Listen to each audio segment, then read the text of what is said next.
आकाशवाणी दिल्ली प्रस्तुत करता है विशेष फोन इन कार्यक्रम रेडियो डॉक्टर।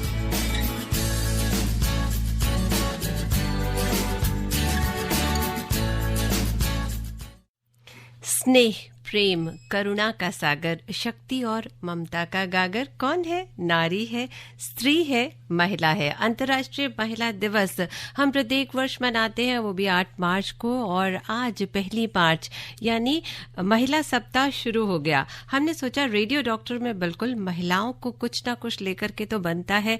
हम जब भी सोचते हैं कोई बात तो हम हमेशा सोचते हैं कि सब अपना ख्याल रखते हैं, बस महिलाएं क्यों पीछे रह जाती हैं।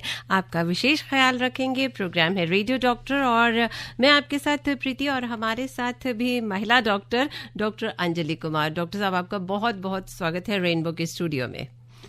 Thank you Preeti, thank you all India radio. आपने मुझे इनवाइट किया इतने इम्पोर्टेंट डे पे और इतने इम्पोर्टेंट टॉपिक पे। आप सबसे जो भी आपके ऑडियंस आप हम सबको सुन रही है, मेरी तरफ से आप सबको इंटरनेशनल वुमेन्स डे की बहुत बहुत बधाई। जी बिल्कुल। और हम ऐसे तो हम कहते हैं कि जैसे 366 दिन हो, 365 दिन हो, हर दिन महिलाओं का होता है, क्योंकि बिना हमारे काम ही नहीं चलता। तो हम अपना स्वास्थ्य का ख्याल रखना क्यों भूल जाते हैं? हमें ध्यान रखना है, हमें सोचना है कि हम कैसे पूरे परिवार को सुरक्षित रख सकते हैं।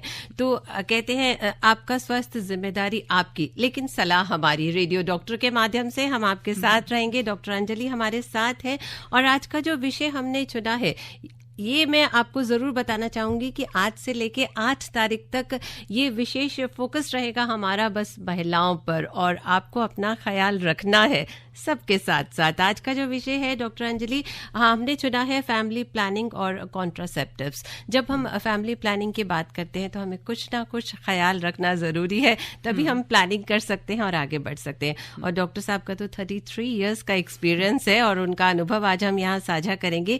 सीनियर कंसल्टेंट है, स्त्री रोग विशेषज्ञ है, और आज हमारे साथ है गाइनो इंडोस्कोपिक जो सर्जन है, और साथ ही साथ एक डिजिटल प्लेटफॉर्म है जिससे आप जुड़ी हैं, वो है मैत्री, और उसके थ्रू भी आप जितनी महिलाएं हैं उनको अपडेट करते रहते हैं और जानकारी देते रहते हैं। सिर्फ हम प्रश्न नहीं पूछेंगे, हमारी जो महिला दोस्त सुन रही हैं वो भी पूछेंगी और अपनी क्वेरीज बिल्कुल हम तक पहुंचाएंगी, और अगर उनके पार्टनर्स भी पूछना चाहते हैं तो बिल्कुल पूछे। स्वागत है आपका डॉक्टर अंजलि। बहुत सारी बातें हैं, बहुत सारी चीजें हैं जो दिमाग में चल रही हैं। हमारे कॉलर्स भी हमें कॉल करेंगे, हमारे पास मैसेजेस भी आएंगे, लेकिन उससे पहले मैं ये सोच रही थी कि एक प्यारा सा गीत हो जाए। और एक कॉलर हमारे साथ जुड़ गए हैं, उनका प्रश्न ले लेते हैं। डॉक्टर अंजलि, क्या पूछना चाह रही हैं? Hello hello. हाँ, हर्षिता बोल रही हैं? हाँ जी। हाँ हर्षिता, कहाँ से फोन किया आपने? जगह का नाम बता दीजिए। मैम लखनऊ से। लखनऊ से। और प्रश्न क्या है आपका? मैम मेरा क्वेश्चन ये था कि मैम मेरा भी रिसेंटली टर्मिनेशन हुआ है, तो मैम कुछ लापरवाही की वजह से, तो मैम अब डाइट कैसे अच्छी कर सकते हैं कि हेल्थ पे मतलब फर्दर कुछ नुकसान ना हो और अच्छी रहे लाइफ आगे, उसके लिए क्या सजेशंस हो सकते हैं? अंजलि बताइए। सो हर्षिता, पहली बात तो अगर आपका टर्मिनेशन हुआ है, आई एम अज्यूमिंग कि शायद प्रेगनेंसी में आपको कोई दिक्कत आ गई होगी, उसकी वजह से आपको डॉक्टर ने सजेस्ट किया होगा प्रेगनेंसी टर्मिनेशन के लिए। तो पहली बात है जरूर सी कि आप अपनी डाइट का ध्यान रखें, अपनी हेल्थ का ध्यान रखें, पौष्टिक खाना खाएं, और सबसे ज्यादा जरूरी है कि आप डॉक्टर से सलाह लें कि इस प्रकार की चीज क्यों हुई। अपनी पूरी डॉक्टरी जांच कराएं, थायराइड का टेस्ट करवाएं, हीमोग्लोबिन का टेस्ट कराएं, अल्ट्रासाउंड का टेस्ट कराएं, ताकि पता लगे कि आगे की प्रेगनेंसी के लिए आप बेटर प्रिपेयर्ड हों। डॉक्टर की सलाह के अनुसार फॉलिक एसिड लेना बिल्कुल ना भूलें before you plan the next pregnancy. All the best. Okay. तो ये हर्षिता का प्रश्न था। एक प्रश्न आया है SSP गुप्ता का रांची से, फैमिली प्लानिंग ऑपरेशन के बाद भी अगर प्रेग्नेंट हो जाए तो क्या करना चाहिए? सो आप सब ऑडियंस जो इस प्रोग्राम को सुन रहे हैं, मैं सबसे पहले आपको ये बताना चाहूंगी कि कोई भी फैमिली प्लानिंग का मेथड 100% सेफ नहीं होता। जी हाँ, आपने बिल्कुल सही सुना। मतलब उसके बाद भी प्रिकॉशंस रखना चाहिए? नहीं, ऐसा नहीं है। बहुत रेयर होता है ऑपरेशन के बाद ऑपरेशन फेल होना, बट 0 नहीं होता है, 0% नहीं होता है। Okay. तो बहुत रेयर केसेस में ऑपरेशंस भी फेल हो सकते हैं। तो पहली बात बहुत ज़रूरी है कि बहुत अच्छी जगह से आप अपना ऑपरेशन करवाएं। एंड उसके बाद भी अगर आपका पीरियड मिस हो जाता है एंड अगर आपको कोई वॉमिटिंग या कोई भी अनयूजुअल सिम्टम्स अपनी बॉडी में लगते हैं तो प्लीज़ इसको बिल्कुल भी इग्नोर ना करें एंड तुरंत ही नज़दीकी डॉक्टर से संपर्क करें। डॉक्टर अंजलि, आज आपकी जो अनुभव है उसको हम साझा साथ साथ लेके चलेंगे, क्योंकि आप जो बातें बताएंगी वो कहीं ना कहीं हमारी जिंदगी से जुड़ी हुई है। जैसे एक प्रश्न अभी मेरे दिमाग में आ रहा है वो ये कि जब इंटरकोर्स होता है तो उस वक्त भी कहते हैं कि ये फर्टाइल डेज है, ये फर्टाइल डेज नहीं है, कुछ को बेबी चाहिए होता है, कुछ को बेबी नहीं चाहिए होता है। तो वो समय का निर्धारण किया जाता है कि ये जो टाइम है इस समय किया जा सकता है इंटरकोर्स या इस समय नहीं किया जा सकता। तो मैं चाहूंगी कि एग्जैक्टली इसकी क्या पिक्चर है वो आपसे पता चले। आई एम सो ग्लैड प्रीति कि आपने ये सवाल पूछा, क्योंकि हर औरत को अपने फर्टाइल डेज की जानकारी होना बहुत जरूरी है। फर्टाइल डेज की जानकारी होने से आप अपनी प्रेगनेंसी सही प्लान कर सकते हैं, प्रकार से प्लान कर सकते हैं। एंड अगर आप प्रेगनेंसी से बचना चाहते हैं तो आप उन दिनों को अवॉइड भी कर सकते हैं। लेकिन जो बहुत जरूरी बात है वो मैं आप सबको बताना चाहूंगी कि कोई भी दिन आपके पीरियड साइकिल में ऐसा नहीं होता जो कि कंप्लीटली सेफ होता है। सो फर्टाइल डेज पे डेफिनेटली आपकी प्रेग्नेंट होने की संभावना ज्यादा होती है, लेकिन जो नॉट सो फर्टाइल डेज हैं उसमें प्रेगनेंसी की संभावना कम होती है लेकिन जीरो नहीं होती है। विच मीन्स कि अगर आपका इंटरकोर्स इमीडिएटली पीरियड के बाद हुआ है या पीरियड के इमीडिएटली पहले हुआ है तो भी प्रेगनेंसी की संभावना हो सकती है। इसका मतलब ये है कि अगर आप प्रेगनेंसी नहीं चाहती हैं तो ये याद रखें कि कोई भी दिन कंप्लीटली सेफ नहीं है। ये बहुत महत्वपूर्ण बात है और इस बात को ध्यान में रखना बहुत जरूरी है। वैसे एक मैसेज हमारे पास अनिल कुमार का आया है और दिल्ली से ही इन्होंने हमें मैसेज किया है, लेकिन इससे रिलेटेड नहीं है, थोड़ा सा अलग इन्होंने लिखा है, लेकिन प्रॉब्लम है तो मुझे लगता है आप जरूर बता पाएंगी। इन दोनों हस्बैंड वाइफ को गैस की प्रॉब्लम रहती है, एसिडिटी ज्यादा होती है, तो कोई हल्की फुल्की अगर बात आप इसमें बताना चाहें तो खान पान का मुझे लगता है बहुत इम्पैक्ट होता है इसमें। बिल्कुल। सो एसिडिटी होना, गैस की होना तो छोटा मोटा तो जाहिर सी बात है एक गलत जीवन शैली की वजह से होता है। जी। जीवन शैली का मतलब आप खाना सही खा नहीं रहे हैं, आप एक्सरसाइज नहीं कर रहे हैं और स्ट्रेस बहुत ज्यादा है। आपको जान के बहुत हैरानी होगी कि आजकल की दुनिया में स्ट्रेस जो है एसिडिटी का सबसे मेजर कारण है। लेकिन अगर आपको लगता है कि आप अपनी डाइट, एक्सरसाइज और स्ट्रेस मैनेजमेंट के बावजूद भी आपकी प्रॉब्लम ठीक नहीं हो रही है तो जाहिर सी बात है जरूर डॉक्टर के पास जाके जांच कराएं, अल्ट्रासाउंड कराएं। कभी कभी गॉल स्टोन्स हो सकते हैं, कुछ इंटेस्टाइन्स की प्रॉब्लम हो सकती है। तो लॉन्ग स्टैंडिंग प्रॉब्लम है तो उसको बिल्कुल इग्नोर ना करें। तो बिल्कुल इग्नोर ना करें। और अब जो प्रश्न हमारे टॉपिक से रिलेटेड है वो ये मैं आपसे पूछना चाह रही थी कि बहुत बार हम ऐसे सोचते हैं कि जैसे नई नई शादी होती है तो कहते हैं कि कंट्रोल कर लीजिए, पहले शुरू 1-2 साल हमें बिल्कुल बेबी नहीं करना है, प्लान करना है, हमें मस्ती करनी है। तो वैसे में हम ये सोचने लगते हैं कि पिल्स ले लेते हैं और मतलब नहीं कुछ होगा और हम एंजॉय भी करेंगे और सब सही रहेगा। तो मैं चाह रही थी कि उन न्यूली मैरिड कपल के लिए कुछ बातें हो जाए। मैं what is the right decision? सबसे पहले तो मैं ये कहना चाहूंगी, जो कि मैं सब अपने पेशेंट्स को भी बोलती हूँ, कि जो प्रेगनेंसी है वो हमेशा बाय चॉइस होनी चाहिए, बाय चांस नहीं होनी चाहिए। वाह ये बहुत जरूरी बात है कि हर प्रेगनेंसी आपकी कंट्रोल में होनी चाहिए, यानी कि जब आप चाहें प्रेगनेंसी तभी होनी चाहिए। सो ऑब्वियसली बात है जब आप शादी हुई है, नई नई शादी हुई है, तो नेचुरली ज्यादातर कपल्स जो हैं वो चाहते हैं कि कुछ समय हम एक दूसरे के साथ रहें, एक दूसरे को अच्छे से समझें, एंड बिल्कुल सही भी है उसके बाद हम प्रेगनेंसी प्लान करें। तो बहुत सारे मेथड्स होते हैं, एंड जैसे अभी हमने थोड़ी देर पहले फर्टाइल डेज की बात करी, सेफ डेज की बात करी, आप उसको भी प्रैक्टिस कर सकते हैं। बर्थ बर्थ कंट्रोल पिल्स जो हैं वो बहुत बढ़िया मेथड हैं। इनफैक्ट मैं आज ये आपको बताना चाहूंगी, ज्यादातर लोग बोलते हैं कि नहीं नहीं नहीं, बर्थ कंट्रोल पिल नहीं लेना चाहिए, ये तो हार्मोनल पिल है, कहीं से कुछ हो तो नहीं जाएगा। सो ऐसा बिल्कुल भी नहीं है। बर्थ कंट्रोल पिल्स जो होती हैं वो बहुत सेफ होती हैं, एंड जितनी भी बर्थ कंट्रोल पिल्स होती हैं वो बहुत सारे साइंटिफिक ट्रायल्स और क्लिनिकल स्टडीज के बाद ही मार्केट में आती हैं।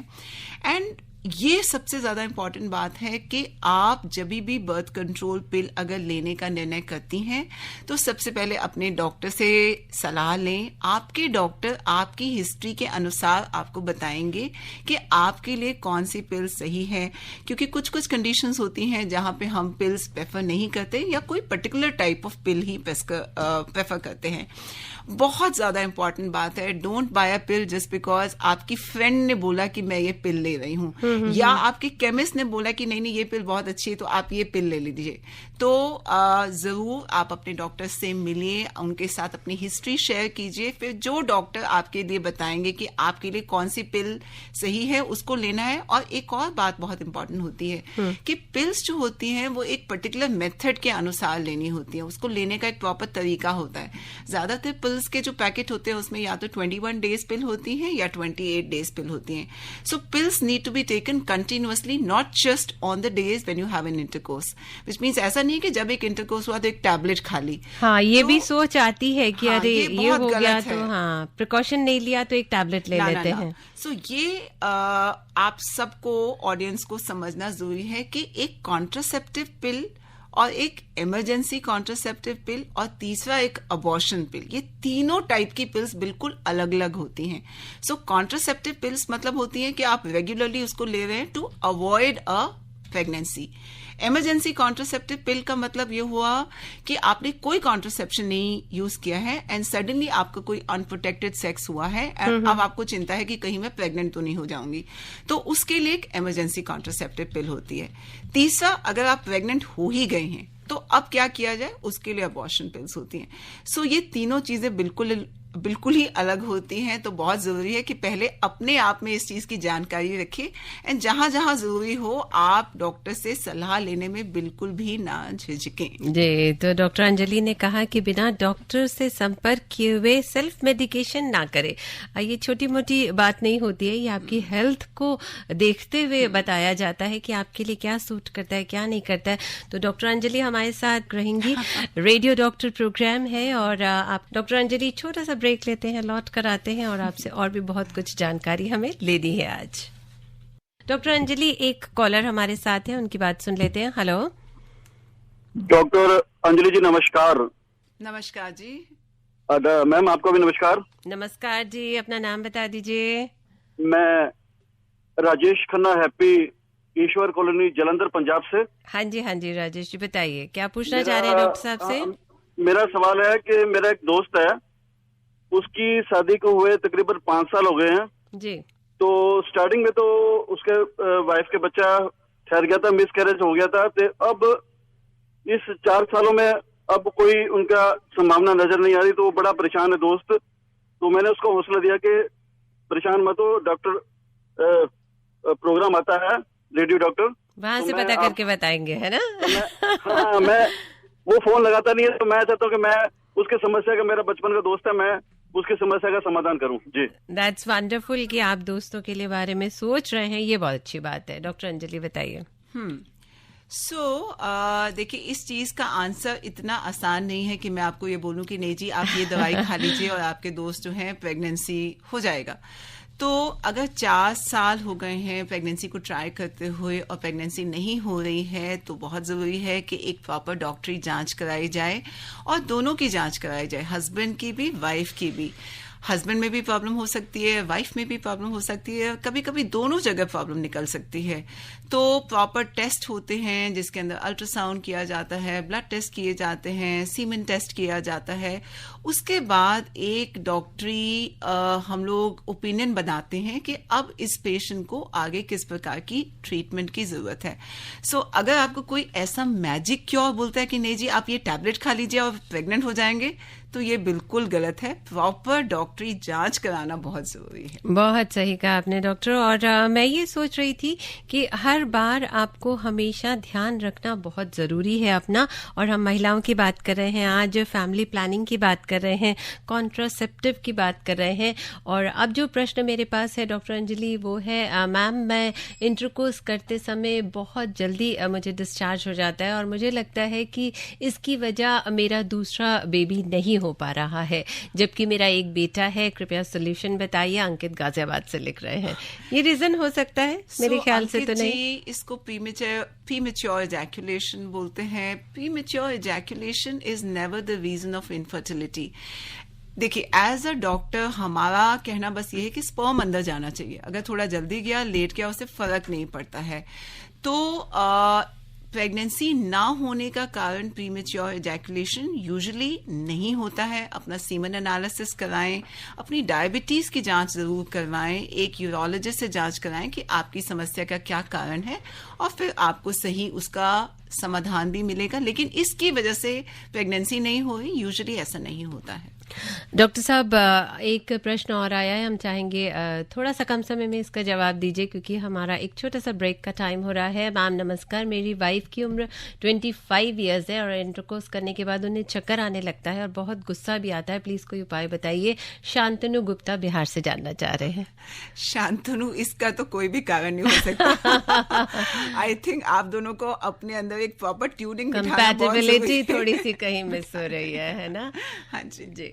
और यहाँ एक छोटा सा ब्रेक लेंगे, जरूर आपके साथ रहेंगे। और आपको बता दें डॉक्टर अंजलि हमारे साथ है, सीके बिरला हॉस्पिटल से जुड़ी हैं और डिजिटल प्लेटफॉर्म है एक मैत्री, जिसके माध्यम से महिलाओं को अपडेट करती हैं और सारी जानकारियां देती हैं। तो बस हमारे साथ रहिए। प्रोग्राम है रेडियो डॉक्टर। आप सुन रहे हैं विशेष फोन इन कार्यक्रम रेडियो डॉक्टर।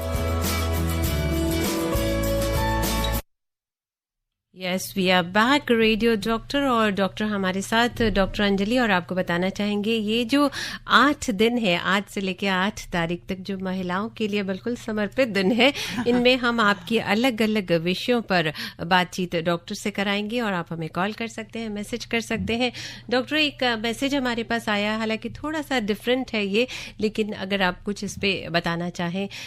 इनकी किडनी ट्रांसप्लांट हुई है 7 months बैक और ये चाह रहे थे कि इंटरकोर्स के समय क्या ध्यान रखना जरूरी है इससे रिलेटेड? नहीं, I don't think so.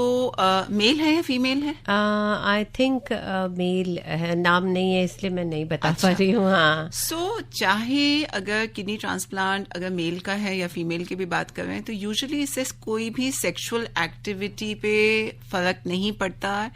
But kidney transplant के बाद आप अपनी हाइजीन का, इन्फेक्शन ना होने का, उन सब चीजों का ध्यान रखें, तो स्पेशली कोई सेक्सुअल एक्टिविटी पे कोई फर्क नहीं पड़ता। अंसारी जी को भी बस, यूनिस अंसारी जी भी कुछ इसी तरह का प्रश्न है उनका। प्रेगनेंसी में थोड़ी सी प्रॉब्लम आ रही है और पहला बेबी है, इसी तरह का एक प्रश्न और आया था, पहला बेबी है और दूसरे में दिक्कत आ रही है। ऐसा भी होता है क्या, फर्स्ट के बाद सेकंड में थोड़ी प्रॉब्लम्स आती हैं क्या? हाँ हाँ, बिल्कुल ऐसा हो सकता है कि बहुत सारी प्रॉब्लम्स जो होती हैं वो कभी भी डेवलप हो सकती है। जैसे एक ट्यूबल ब्लॉक्स होते हैं कि जो फेलोपियन ट्यूब्स होती हैं, यूट्रस के साइड में 2 ट्यूब्स होती हैं, कभी कभी उसमें ब्लॉक हो जाता है, कभी कुछ इन्फेक्शंस हो जाते हैं। प्रॉपर चेकअप करा लेना चाहिए। बिल्कुल। कभी कभी एज के साथ डायबिटीज हो जाती है, थायराइड हो जाता है, जिसकी वजह से ओवुलेशन नहीं हो पाती। तो वंस अगेन ये जरूरी है कि हम ये फाइंड आउट करें कि आपकी प्रेगनेंसी ना होने का कारण क्या है, उसके बाद ही आपको एक सही और प्रॉपर ट्रीटमेंट दी जा सकती है। डॉक्टर अंजलि, अनूप कुमार रांची से लिख रहे हैं, what is the role of ultrasound in pregnancy? क्या नाम था, मैं नाम भूल गई। अनूप। अनूप, बहुत अच्छा है आपने ये सवाल पूछा। एज अ गायनेकोलॉजिस्ट हमसे बहुत लोग पूछते हैं कि क्या अल्ट्रासाउंड कराना सेफ है प्रेगनेंसी में। जब से अल्ट्रासाउंड मेडिकल फील्ड में आया है, तब से प्रेगनेंसी केयर बिल्कुल रेवोल्यूशनाइज हो गई है। माने कि जिस तरीके से आज हम अपनी प्रेग्नेंट औरतों का ध्यान रखते हैं, अल्ट्रासाउंड से वो सब बिल्कुल ही चेंज हो गया है। सो पहली बात तो अल्ट्रासाउंड बिल्कुल सेफ है। अल्ट्रासाउंड से हम डॉक्टरों को बहुत ही इम्पॉर्टेंट इन्फॉर्मेशन मिलती है कि प्रेगनेंसी सही है नहीं, प्रेगनेंसी ग्रो कर रही है नहीं, कहीं बच्चे में कोई एबनॉर्मेलिटी तो नहीं है। तो बहुत सारी चीज़ों की जानकारी हमें सही डिसीजन लेने का मौका देती है। बड़ा अच्छा सा फील आता है, क्योंकि जब हम जाते हैं अल्ट्रासाउंड के लिए डॉक्टर अंजलि, तो हमें वो बच्चा दिखता है, तो इट फील्स लाइक एक अलग सा जीव हमारे अंदर है। जी बिल्कुल, वो जो एक फीलिंग होती है कि एक मदर अपने बच्चे को देख पा रही है स्क्रीन पे, वो तो बहुत ही अलग है। बट अगर हम एक इमोशंस को अलग रखें तो भी medically ultrasound is extremely useful, extremely beneficial and not unsafe at all. जी, एक प्रश्न हमारे पास और आया है, ये है रुखसाना खातून, और ये लिखते हैं कि एक बच्चा है और दूसरे बच्चे के समय दिक्कत आ रही है, बार बार मिसकैरेज हो जा रहा है। जैसे प्रश्न थोड़ी देर पहले आया था उसी तरह का है, तो क्यों बार बार मिसकैरेज होता है? तो इसका रीजन जानना चाह रही है, क्या अपने से कोई गलती हो रही है हमसे? मिसकैरेज के भी बहुत सारे कारण होते हैं। अगर मिसकैरेज किसी का पहले 3 महीने में होता है या फिर उसके बाद सेकेंड ट्राइमेस्टर में होता है, तो यूजुअली इन सब के कारण अलग होते हैं। अगर किसी का फर्स्ट 3 मंथ्स में मिसकैरेज होता है तो कभी कभी कारण ये होता है कि कहीं बच्चे के अंदर कोई पैदाइशी, कोई क्रोमोसोमल या कोई जेनेटिक डिफेक्ट तो नहीं है। कभी कभी अगर मदर को थायराइड है या डायबिटीज है तो उसकी वजह से भी मिसकैरेज हो सकते हैं। तो आजकल हम बात करते हैं प्री कंसेप्शन काउंसलिंग, यानी कि अगर आप प्रेगनेंसी प्लान कर रहे हैं तो ये जरूरी है कि आप डॉक्टर से पहले मिलें, ताकि डॉक्टर आपकी डायबिटीज की जांच, हीमोग्लोबिन की जांच, शुगर की जांच कराएं, ताकि अगर कोई ऐसा फैक्टर है जिसको हम पहले कंट्रोल कर पाएं तो उसमें मिसकैरेज के चांस बहुत कम हो जाते हैं। बट कभी कभी अगर कोई जेनेटिक एबनॉर्मेलिटी है तो उसमें कुछ किया नहीं जा सकता है। लेकिन वंस अगेन जरूरी है कि प्रेगनेंसी में आप डॉक्टर से कंटिन्यूअस संपर्क में रहें, फॉलिक एसिड की दवाई खाएं, जो डॉक्टर ने आपको प्रिकॉशंस दिए हैं, सही डाइट लें, ये भी बहुत जरूरी है। तो इन सब चीजों का यूजुअली अगर ध्यान रखते हैं तो 99.99% कोई दिक्कत नहीं होती है, प्रेगनेंसी ठीक ठाक चलती है। एक प्रश्न और ले लेते हैं, सुनेंगे। देहरादून से हमें आलोक लिख रहे हैं, नमस्कार मैम, उनकी वाइफ की एज 48 ईयर्स है और उनके यूरिनल पार्ट में अक्सर इचिंग होती रहती है और उसकी शिकायत रहती है। डॉक्टर से सलाह की, डायबिटीज की जांच करवा चुके हैं लेकिन कोई आराम नहीं आया है, तो कोई और प्रॉब्लम बता सकती हैं आप, मार्गदर्शन कर दीजिए। अगर किसी को बार बार यूरिनरी इन्फेक्शन हो रहा है तो एक कारण होता है कि डायबिटीज तो नहीं है, दूसरा जो उन्होंने क्लियर किया है कि नहीं है, तो मतलब एक रीजन ये हो सकता है। बिल्कुल हो सकता है, बिल्कुल हो सकता है। दूसरा कारण होता है कि कहीं कोई स्टोन तो नहीं है आपकी पूरी यूरिनरी ट्रैक्ट में, कहीं किडनी में, यूरेटर्स में कहीं कोई स्टोन तो नहीं है। तो आप डॉक्टर से जांच करके आप अपना एक अल्ट्रासाउंड जरूर कराएं। जो सबसे मेन कारण होता है यूटीआई का, वो होता है कि आपने इनकम्प्लीट ट्रीटमेंट ली, यानी कि अगर आपको पहले यूटीआई हुआ, 2-3 दिन आपने दवाई खाई और उसके बाद आपने उसको छोड़ दिया, तो इनकम्प्लीटली अगर ट्रीटेड इन्फेक्शन होता है तो उससे बार बार इन्फेक्शंस आपको हो सकते हैं। तो अपना यूरिन कल्चर कराएं, जो डॉक्टर ने आपको एंटीबायोटिक दिए हैं उसको आप सही ढंग से लें और अपने आप दवाई या अपने आप एंटीबायोटिक्स कभी भी ना लें, ये बहुत जरूरी है। ये तो सभी के लिए है। हाँ। हर विषय पर अगर हम बात करें तो खुद से एंटीबायोटिक्स तो कभी भी नहीं लेनी चाहिए, और अगर आप लेते हैं तो उसका कोर्स जरूर कंप्लीट करें। मेरे पास कितने पेशेंट्स आते हैं कि नहीं डॉक्टर, आपने 1 साल पहले जो मुझे प्रिस्क्रिप्शन लिखी थी मैंने वही प्रिस्क्रिप्शन देख के दवाई ले ली। तो ये बिल्कुल मत करिए एंड डॉक्टर से जरूर समय के हिसाब से जरूर मिलें आप। जी, 33 इयर्स का अनुभव काफी अनुभव होता है जिसमें बहुत सारी चीजें आप सीखते भी हैं और आप लोगों को सिखाते भी हैं और जानकारी भी बहुत होती है।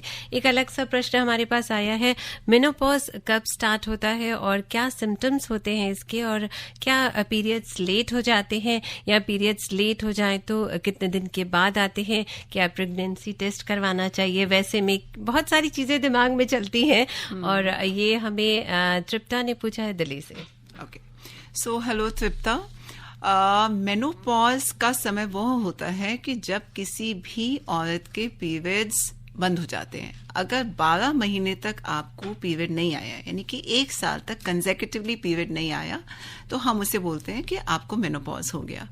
इससे पहले भी लगभग 2 या 3 साल पहले तक, 2 या 3 साल तक यूजुअली पीरियड्स इरेगुलर हो जाते हैं। तो उस समय डेफिनेटली कंफ्यूजन हो जाती है कि कहीं प्रेगनेंसी तो नहीं है। तो ये चीज आप याद रखें कि जब तक आपको कंफर्म्ड मेनोपॉज नहीं हो गया तब तक प्रेगनेंसी की पॉसिबिलिटी है। यानी कि अगर आपका पीरियड मिस होता है तो बहुत जरूरी है कि आप अपना प्रेगनेंसी टेस्ट कराएं। दूसरा, आपने ये पूछा कि मेनोपॉज की एज क्या होती है। तो मेनोपॉज की एज जो होती है वो हर औरत के लिए अलग अलग होती है। किसी औरत को 42 पे भी हो सकता है, किसी को 45 पे भी होता है, किसी को 58 तक भी हो सकता है। तो मेडिकली हम लोग बोलते हैं कि कोई भी मेनोपॉज अगर 38 ईयर्स के बाद होता है तो वो नॉर्मल है। आपको लगेगा ये तो बहुत ज्यादा जल्दी है, लेकिन मेडिकली ऐसा है। लेकिन आजकल हम लोगों को एक बहुत ही डिस्टर्बिंग ट्रेंड देखने को मिल रहा है। वो ये है कि आजकल बहुत सारी लड़कियों को समय से पहले 37 इयर्स की एज से पहले ही मेनोपॉज हो जाता है। तो कहीं ना कहीं फिर से खराब जीवन शैली इस चीज के लिए जिम्मेवार है। यानी कि आप गलत डाइट लेते हैं, बहुत ज्यादा स्ट्रेस, पॉल्यूशन, तो इन सब चीजों को बहुत ध्यान रखिए।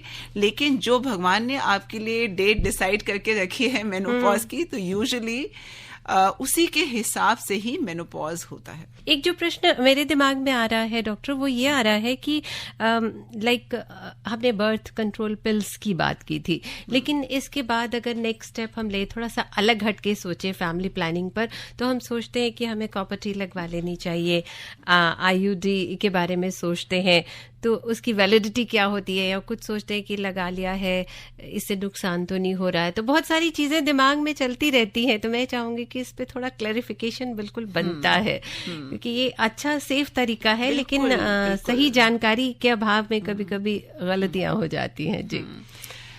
IUD का मतलब होता है इंट्रा यूट्राइन डिवाइस। तो ये एक बहुत ही बढ़िया और बहुत ही क्या कहें कि जिसकी फेलियर रेट बहुत कम होती है, एक ऐसा मेथड है। एंड सबसे बड़ी बात ये है कि इसके अंदर प्रेगनेंसी का कंट्रोल आपके खुद के हाथ में है। यानी कि you don't have to depend on your male partner to use a condom और डू एनीथिंग। आपने अपना कॉपर टी लगाया है तो ये आपके हाथ में है, आपके कंट्रोल में है।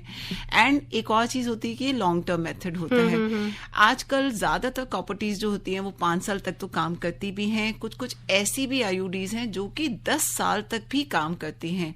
तो कॉपर टी जो है लॉन्ग टर्म मेथड है। दूसरी बात, ये रिवर्सिबल है, यानी कि अगर आपने कॉपर टी को निकाल दिया तो अगले महीने से आपकी फर्टिलिटी फिर से वापस वैसे ही आ जाएगी। तो अगर आपको लगता है कि आप लॉन्ग टर्म मेथड चाहती हैं और आप एक ऐसा रिवर्सिबल मेथड चाहती हैं, तो कॉपर टी बहुत अच्छी बात है। कॉपर टी यस एक फॉरेन बॉडी है, तो कुछ लोग ऐसे हो सकते हैं जहां पे बॉडी इसको अच्छे से एक्सेप्ट नहीं करेगी, लेकिन यूजुअली इस चीज की परसेंटेज बहुत कम होती है। ज्यादा से ज्यादा मैं कहूंगी 5 से 7% महिलाएं ऐसी होती है जिनको कॉपर टी नहीं सूट करती, उनको शायद हेवी या पेनफुल पीरियड होता है।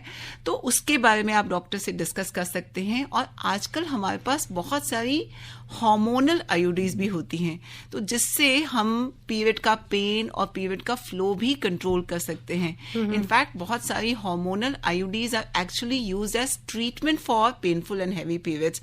सो वंस अगेन ये मेथड बहुत अच्छा है।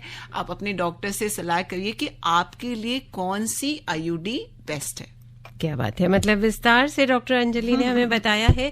और एक प्रश्न जो हमारे पास आया है उसमें उन्होंने लिखा है कि डॉक्टर, हेल्दी बेबी फर्टाइल करने के लिए प्रेगनेंसी से पहले जैसे प्लानिंग कर रहे हैं हम, तो कोई खास डाइट लेनी चाहिए जिससे बहुत ही प्यारा सा गोलू मोलू सा हेल्दी बेबी, अच्छा सा बेबी हो। सो काश इतना ही आसान होता कि एक प्यारा सा सुंदर सा बेबी। सो मैं मजाक में अपने सब पेशेंट्स को बोलती हूँ, for this you should have chosen your partner well. है ना। लेकिन बहुत जरूरी बात है कि आप अपनी एक हेल्दी पौष्टिक डाइट लें।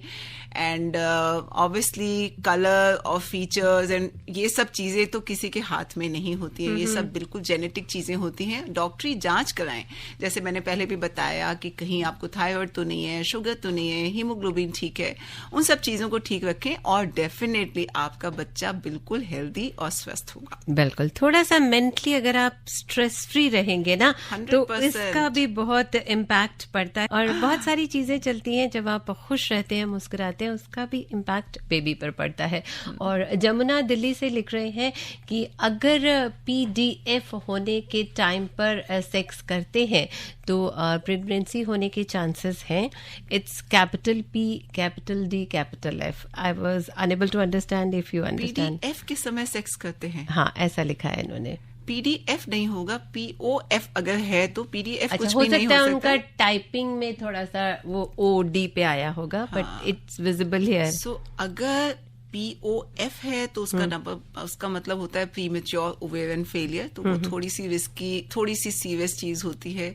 It is one of the causes of premature menopause. तो आई होप कि जो आपने लिखा है हम उसको सही प्रकार से समझ पा रहे हैं। तो अगर तो ये POF है तो डेफिनेटली डॉक्टर से बात करके आपको अपनी ऑप्शंस आगे के लिए समझनी पड़ेंगी। जी।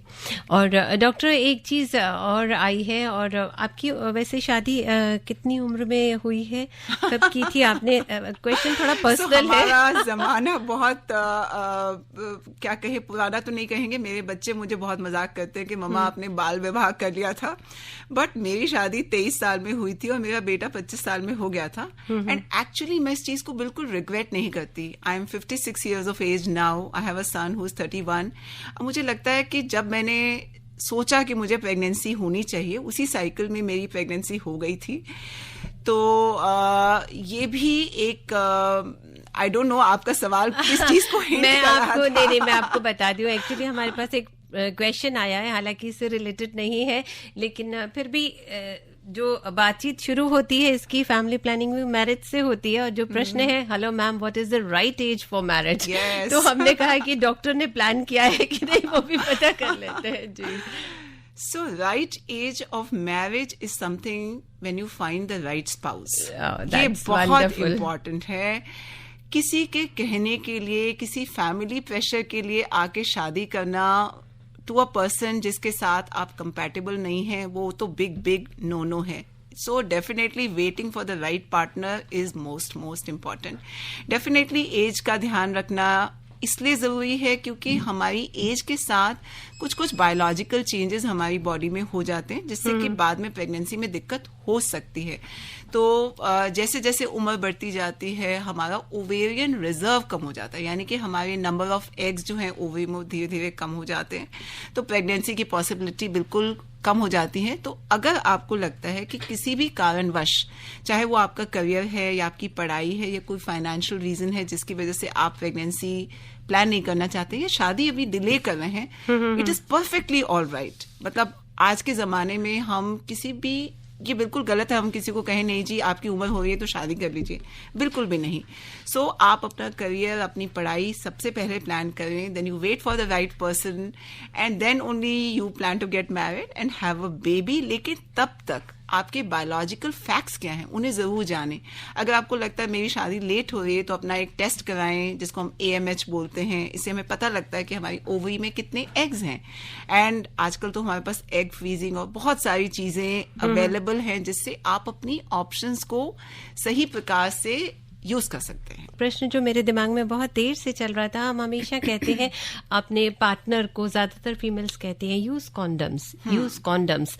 तो कॉन्डम्स कितने सेफ हैं, और प्लस जो अभी मैंने सुना है वो भी कि फीमेल कॉन्डम्स भी होते हैं। तो instead of asking him you can also, तो मैं चाहूंगी कि इस पर थोड़ी सी जानकारी बनती है। आई एम सो हैप्पी कि आज हम एक रेडियो प्लेटफॉर्म पे इस विषय पे इतना खुल के बात कर रहे हैं। ये बहुत अच्छी बात है और बहुत इस तरह की डिस्कशंस को नॉर्मलाइज करना बहुत बहुत जरूरी है। So condoms are excellent method of contraception. Condoms का एक और बड़ा फायदा होता है कि it prevents the sexually transmitted infection from one partner to another partner, यानी कि जितनी भी एसटीडीज होती हैं कॉन्डम्स जो हैं उसको प्रिवेंट करने का सबसे ही बढ़िया और एकदम सही तरीका है। तो डेफिनेटली आपको अपने पार्टनर के साथ एक सही कम्युनिकेशन होना बहुत ज़रूरी है। अगर आप प्रेगनेंसी नहीं प्लान कर रहे हैं तो डेफिनेटली आप अपने पार्टनर को इंसिस्ट करें कि वो कॉन्डम यूज़ करें। एंड अगर किसी वजह से आपके पार्टनर कॉन्डम नहीं यूज़ कर रहे हैं या करना चाहते हैं, कोई ऐसी सिचुएशन है, तो आज की डेट में फीमेल कॉन्डम्स भी अवेलेबल हैं। आप इंटरनेट सर्च करेंगे तो आपको बहुत सारी कंपनीज मिल जाएंगी, उसके अंदर बहुत डिटेल तरीके से उसमें समझाया जाता है कि कॉन्डम, फीमेल कॉन्डम कैसे यूज़ कर सकते हैं। थोड़ा सा कम्बरसम होता है, इतनी आसानी से शायद हर शहर में नहीं मिलता, लेकिन आजकल इंटरनेट है और हमारे पास कितनी सारी कंपनीज हैं जो कि आपको ऑनलाइन कुछ भी डिलीवर करती हैं, तो I think you can definitely order that. बिल्कुल। अब ये ज़रूर कहूँगी कि health@delhi@gmail.com पे आप अपने सुझाव हमें लिख करके भेज सकते हैं और आपके सुझावों का बिल्कुल हम स्वागत करेंगे और हम चाहेंगे कि आप हमें सुझाव भेजिए, सजेशंस भेजिए, ताकि हम उसी तरह के कुछ अच्छी बातें आप तक पहुंचा सकें। डॉक्टर अंजलि, आपका बहुत बहुत धन्यवाद करना चाहेंगे आज आने के लिए और विस्तार से चर्चा करने के लिए। नमस्कार। अभी आप आकाशवाणी दिल्ली से विशेष फोन इन कार्यक्रम रेडियो डॉक्टर सुन रहे थे। कार्यक्रम की प्रस्तुतकर्ता थी शालिनी मित्तल।